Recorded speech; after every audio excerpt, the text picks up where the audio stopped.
Hi there, everybody. This is Candycane Jane, Hello, everyone. I'm Dave, or Slowking is my tag. and we are here for the Gaylee Summit 3 interview. Now, how are you doing today, Dave? I am doing well, just kind of kicking it. How are you? I'm doing okay. I'm doing okay. Kicking it sounds like a good way to be at the moment. Oh, yeah. Oh, yeah. So, I have some questions on deck for you. Are you ready for them? Let's hear the first one.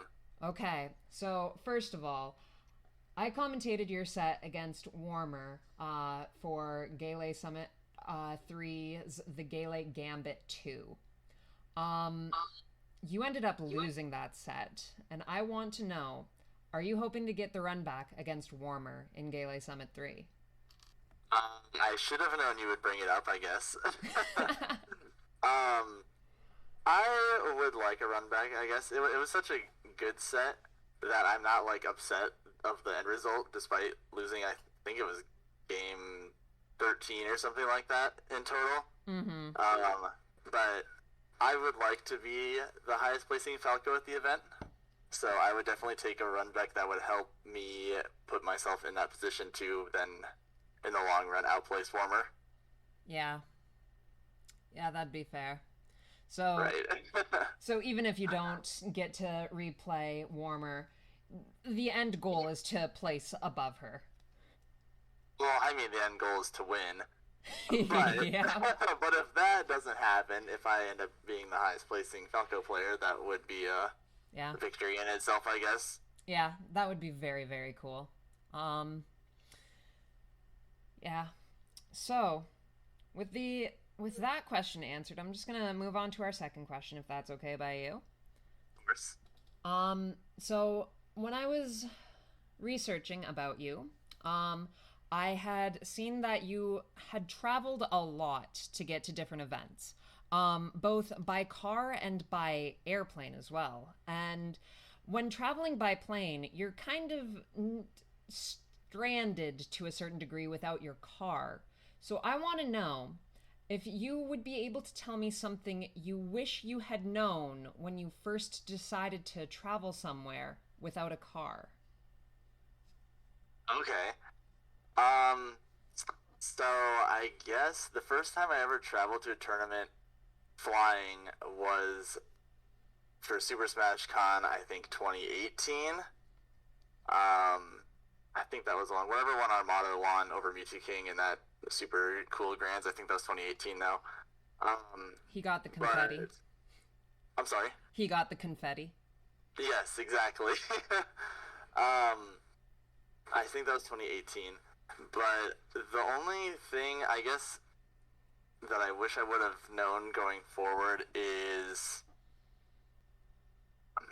so we actually traveled with six people instead of five, or four I should say, five instead of four.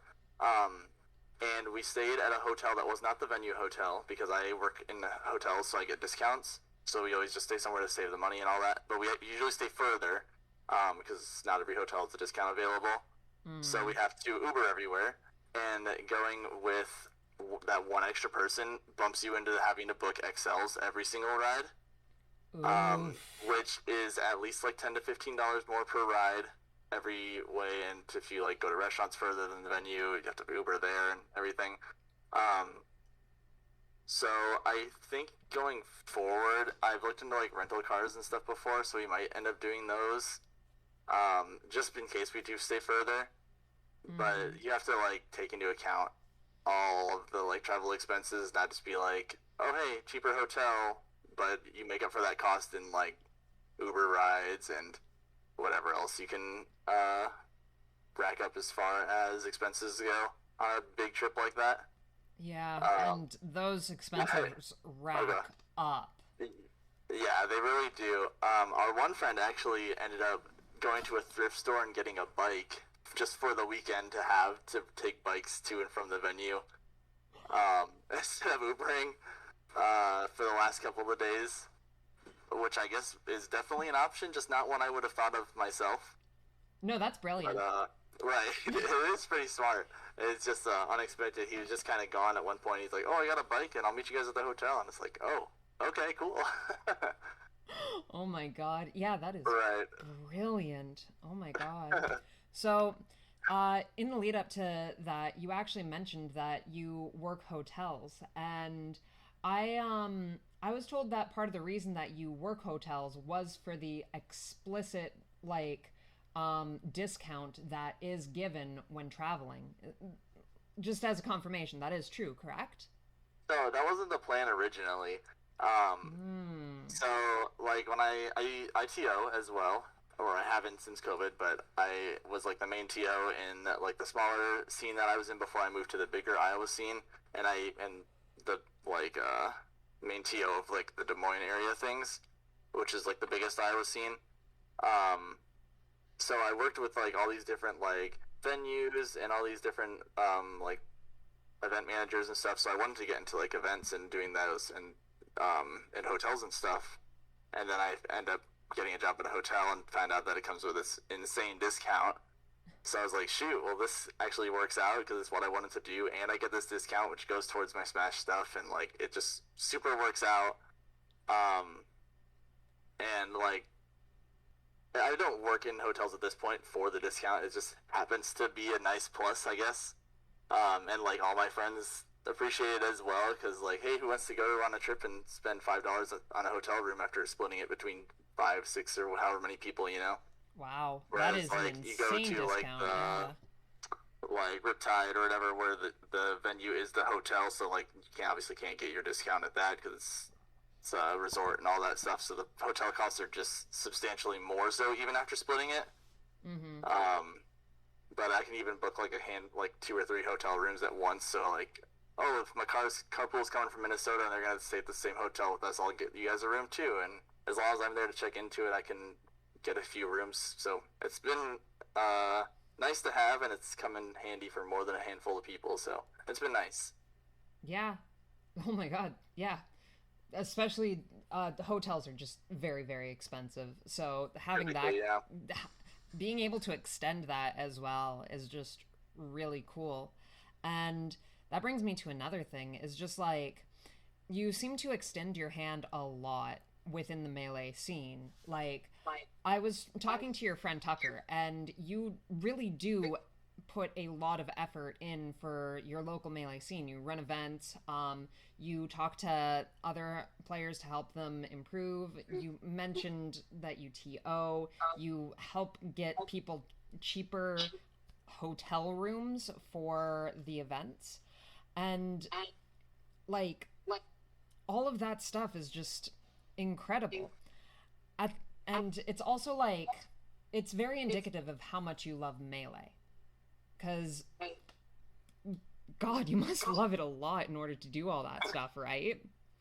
I mean, yes. That's so sweet of Tucker to mention. Yeah. Now, But I do actually have a question with where I'm going with oh all yeah, this. okay. Um, Continue. yeah, absolutely. So it's just like you have this massive love of the game. And then there's also the social aspect of the game. Like something that I noticed in your interview the other day was how much you kept bringing up how, oh yeah, that person's a homie, that person's a homie, oh yeah, these are all the homies, and all that sort of stuff. So it's obvious that you love the social aspect of the game as well.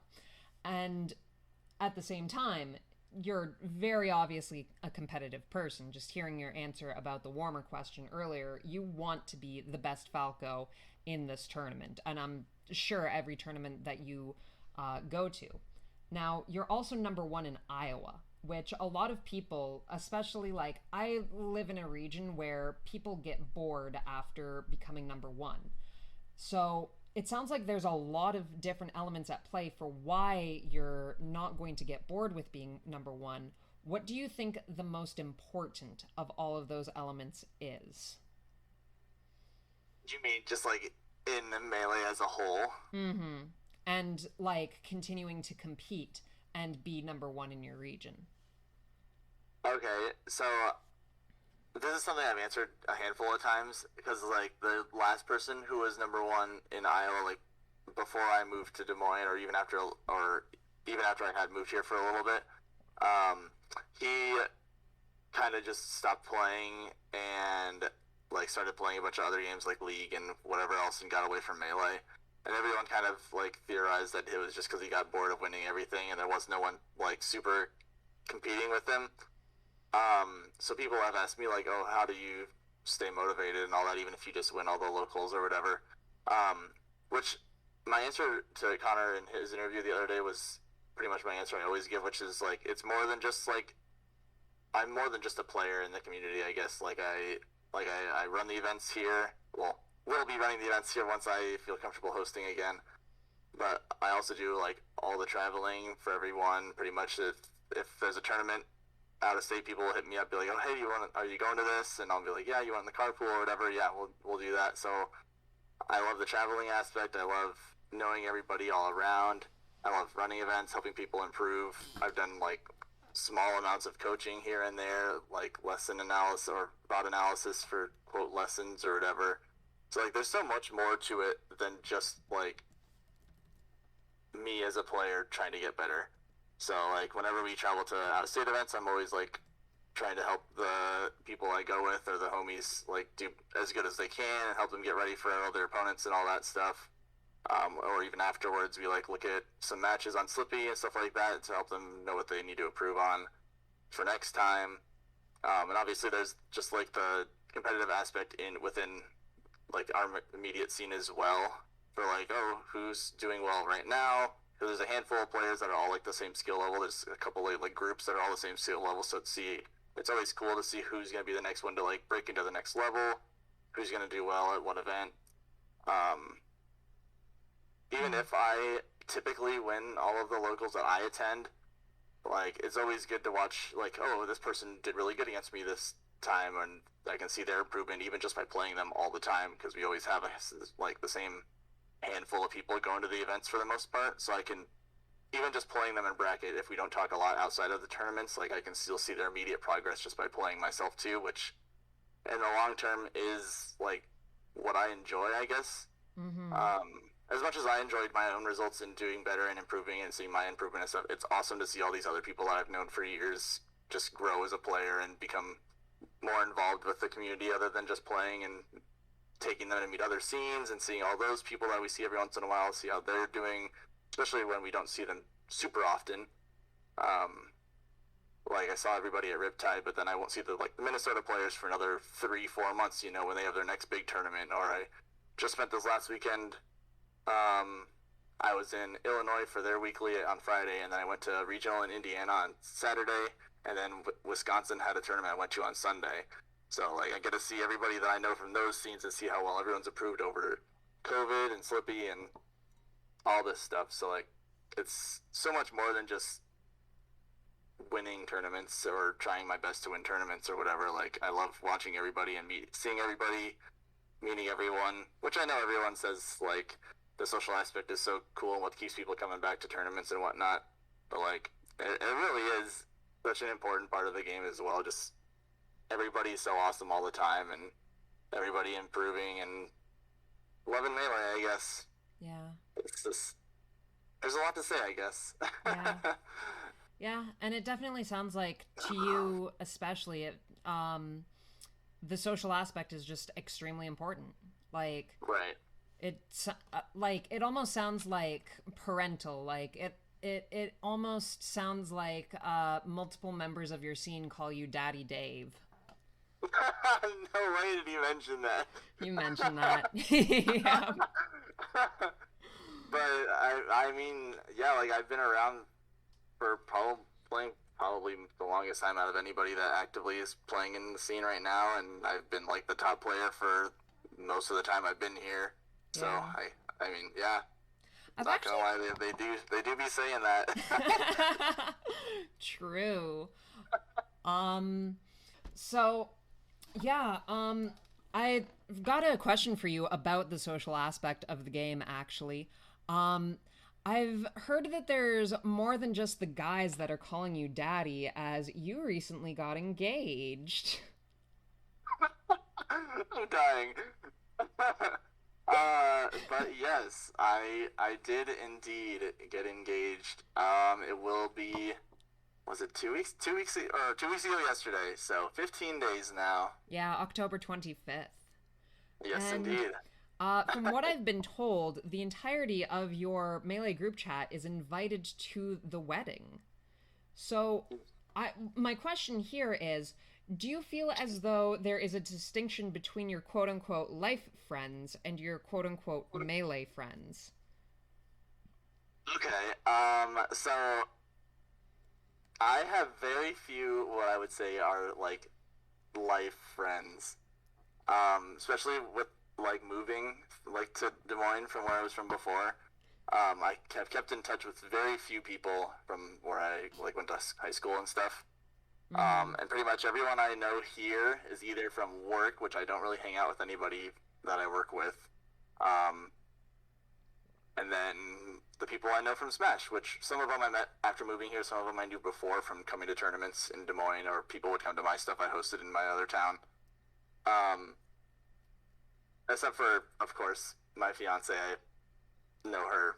Um, but as far as like a separation of like the Smash friends from my like actual friends, like they know, like my few friends I do still talk to have been to like some tournaments before I moved and stuff, so like they know a couple of people here and there. Um, and then like I said, like all my Smash friends I just know from going to stuff, probably possibly meeting them here or I knew them before. Mm. But yeah, there's not a ton of overlap to be honest. Yeah, fair But enough. it's kind of cool. Like so before I met Kylie, my fiance, like I was kind of actually looking at moving, just like get up and just go somewhere. Like when my apartment lease was up, I was just like, I'm just gonna move to like Colorado or Seattle or like somewhere cool, just because I haven't done it ever. But Mm-hmm. and I was like thinking, I was like, wow, if I can really like move anywhere and know people, like because of Melee, because I've traveled or because I'm a good player and people know me from Slippy or whatever. So it's Mm-hmm. like this is kind of a tangent and like stepping away from the immediate friends thing you were asking me, but like It's an extremely that's interesting that's tangent. Go yeah, ahead. that's another really cool thing about like again the social aspect where like I really know people across the whole country, so I could go anywhere and know people immediately just because of playing Melee. Yeah. Yeah. No, that's one of the really cool things about Melee. Um, with regards to your own region, you're a TO there, and you ran Summit D Iowa with 16 of Iowa's best talent. With regards to Summit to Iowa, you have experience running a summit. So, what do you feel the benefit of hosting a summit is for a region, and what do you foresee as the best outcome of Gaylee Summit for Gaylee? Well, I guess as far as like what kind of tournament they are, they're like a super similar style because obviously you want to have the best people representing. I mean your region or your group, um, or your scene or however you want to community, whatever you want to call it. Um, and whenever you have like these like events where it will be the um like the top of the skill in your group or whatever you want to call it, like that's what kind of gets people to get their eyes on it. Um, like our whenever we would stream like our Iowa tournaments, just like the monthlies or whatever. I mean, we'd have like the people from Iowa that didn't come out to the event would be watching it or whatever. But when we do like the summit tournaments, we'd get like 40, 50 viewers on the stream of just random people from other regions just to see, oh, like, ooh, Iowa's got a summit. They must have some players out there. Let's see how good they are or whatever like that. It just gets people to look at it, I guess. Whereas like something which I think Gaylee was formed maybe slightly before COVID happened. Mm-hmm. But it wasn't like the big thing that it is now. But again, it's just another thing where it's like, hey, look at these people that are representing our group or our scene, and it gets everybody to kind of get their eyes on it, even just for the day. You know, it gets people looking at it, and even I can't say as far as numbers go, but I imagine there's a couple of people that have found out about Gaylee through the summit, Oh yeah, or like almost found out definitely. about like Iowa's scene or something, and they're like, oh, hey, look at this group that I want to get involved with, or feel like people could represent me well. or people I can associate with safely, or whatever you want out of the scene slash community slash whatever you're looking for, you know? Mm-hmm. So I think they're great no matter how big or small your actual like scene is, like whether it be, like I said, to get some eyes on your community for once, or just to show what skill you have to offer. Like there's so many beneficial things you get out of it. That is more than just, hey, here's a tournament, let's see who comes out to it, you know? Yeah. Yeah, absolutely. Those are all the questions that I have. So you looking forward to Gaylee Summit? I really am, actually. True. The last one was super fun, and I did pretty well, and I want to, like I said earlier, I want to see how the new people stack up against the old people, and Yeah. I think it's going to be an interesting bracket, and I look forward to it. Yeah. And the content's always great. Oh yeah, your pixel art last time was so good. Right. They're all good. Yeah. Any shout outs before we depart? Shout outs to Candycane Jane for organizing all these interviews. They're fun, and I look forward to the compilation or the trailers or however you're going to put them together. And I guess shout outs to Tucker for getting you the info. I imagine that was a pretty fun part to do on your part as well. Yeah. No, Otherwise, like shout outs to MSP for hosting Gaylee stuff and putting this on and organizing everything ever now. yeah, eh? Holy yeah. Right? And then shout outs to Kylie. I love her a lot. Good. And yeah, with regards to the Tucker thing being fun, it's very obvious that you are very loved and respected in your region. And Aww. I hope that I helped to communicate that with this interview. Alright. Aw, that's so sweet. And in any case, that concludes our interview. I hope that everybody is tuning in to watch Slowking at Gaylee Summit 3 on November 20th. And I will catch you later. Alright, thanks again. Not a problem. Thank you.